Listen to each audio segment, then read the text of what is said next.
I've come today to Yardley on the outskirts of Birmingham to visit the cemetery and have a look at some of the memorials. On the right hand side is the Garden of Remembrance. These are memorials to people that were probably cremated. These are not the actual graves, but they're all recent and well attended.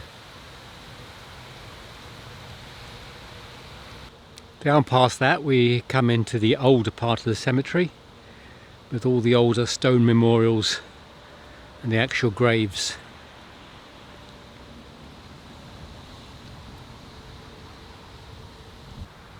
On our left is a general war memorial for the Great War, 1418. This is not the one that is named or doesn't have names on it. And behind that, at a junction of the roads through the cemetery, is the larger memorial. And this one talks about those who gave their lives in France and Belgium and other overseas places. From that memorial, I can just look around and I can pick out several of the Commonwealth Graves Commission stones within sight, just mixed in with all the other memorials. The one I come to first is for Private J.L. Essex, Royal Army Ordnance Corps, 1st December 1944, aged 42. Close by is one to Gunner W.E. Broadhurst, 190 Battery, 69th AA Regiment Royal Artillery, lately Royal Warwickshire Regiment, 1944, aged 22. And on the bottom of the stone the family have added, "We shall remember him as he was, a dear son and a good brave lad."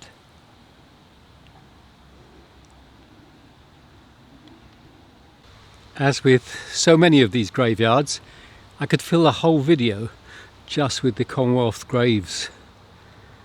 I'll do this one. Flying Officer R. Haynes, pilot, Royal Air Force, 1943, aged 26. We've got a few angels in this graveyard. We do like our angels. Pleasant sort of face on this one, looking skywards. Sadly lost her arms. If we look down, we've got one foot protruding, as always. And this is in memory of Henry Lucas, 1923.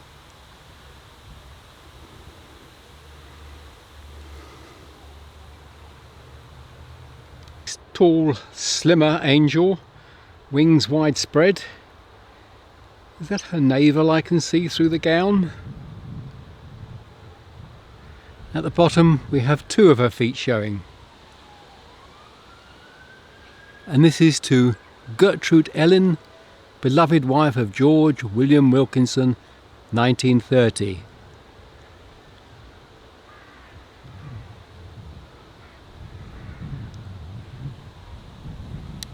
Well, we have to love this one, this distraught young lady. No wings, so I'm not saying that she's an angel. Florence Emily, the wife of Walter Holmes, 1930.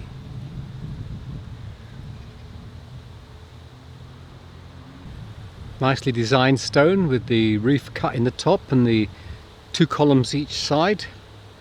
This is Albert Russell, 1931, aged 58.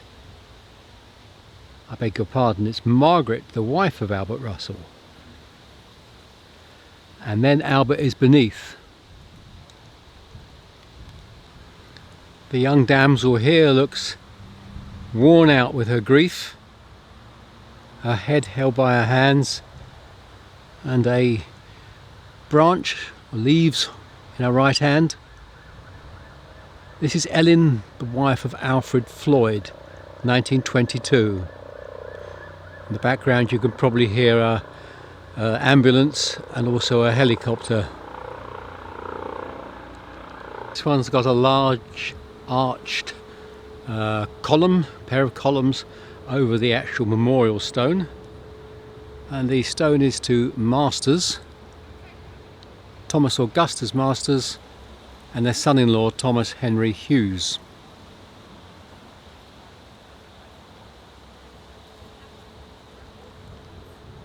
I'll show you these two more war memorials. These are not in the bright white Portland stone that we're used to. It's in a stone that seems more common in this area. It's a sort of grey. Don't stand out quite as well as the white Portland stone. This one hiding behind the bush is Private A. Woolley, Worcestershire Regiment 1920, aged 41. And behind,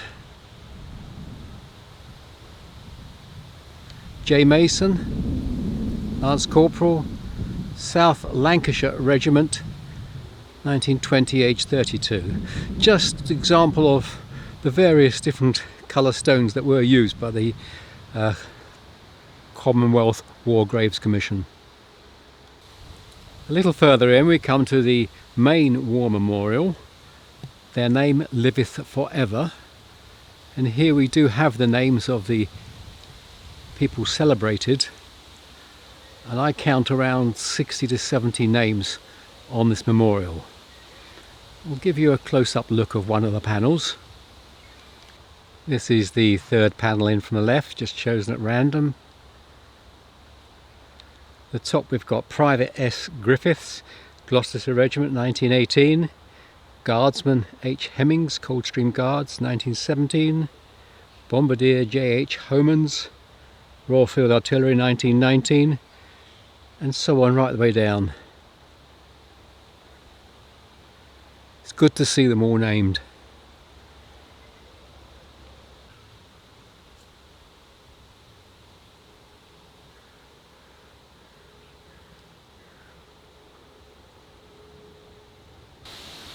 As I've walked through the graveyard, I've noted quite a number of these memorials just mixed in with the others, the normal memorials. But now I've come to a little garden where there are some 30 stones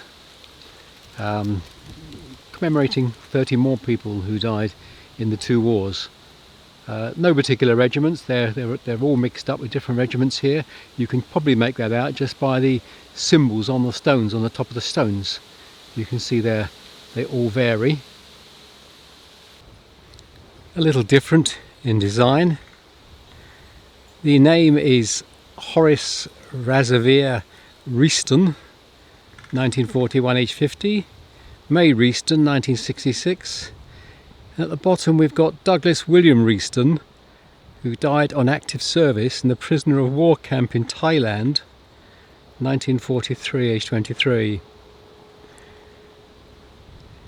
You may notice that it's come on to rain, but we'll push on for the moment. This is a nice elaborate one, with the young lady reaching up and picking flowers off the vine above her head. And this is our darling daughter, Annie Beatrice Totty, who died 1934, 20 years old. And then we've got William Alfred Totty, her father, and then Gertrude Totty, her mother. A very nicely carved stone. Another one with the sorrowing angel, with a wreath in her hand and her wings, and her toes showing on one foot at the bottom of the gown. And this is Leslie Beecham. A very delicate and slender cross in stone. It's quite surprising that it's survived because it's so thin, but it's still there. Unfortunately, the inscription isn't, so we don't know who it commemorates. And we've just seen one in a very similar theme. Here we have the young damsel reaching up and picking the flowers off the tree, but the tree and the young damsel are subtly different from the previous one. Anna Leah Eyre Curtis, beloved wife of Charles Frederick, and that was 1929. On top we have the figure of a little boy, and underneath, dear beloved son of A and C V Noakes, called home at 4 months I think. So there's a little image on top.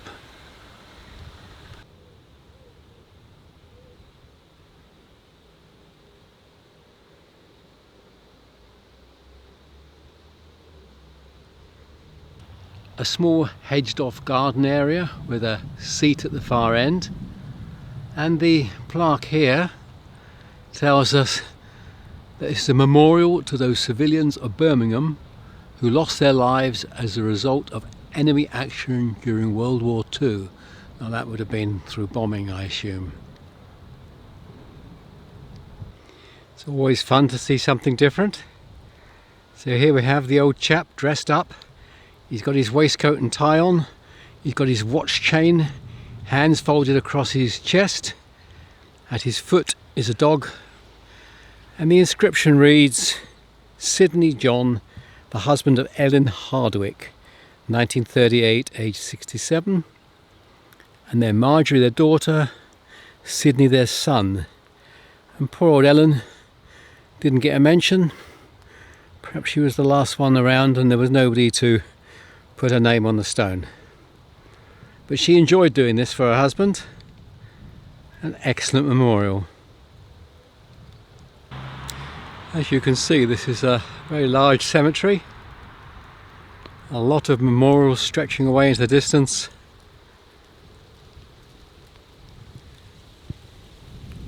And it's starting to rain. As I walk through the graveyard, I've passed quite a number of these war graves.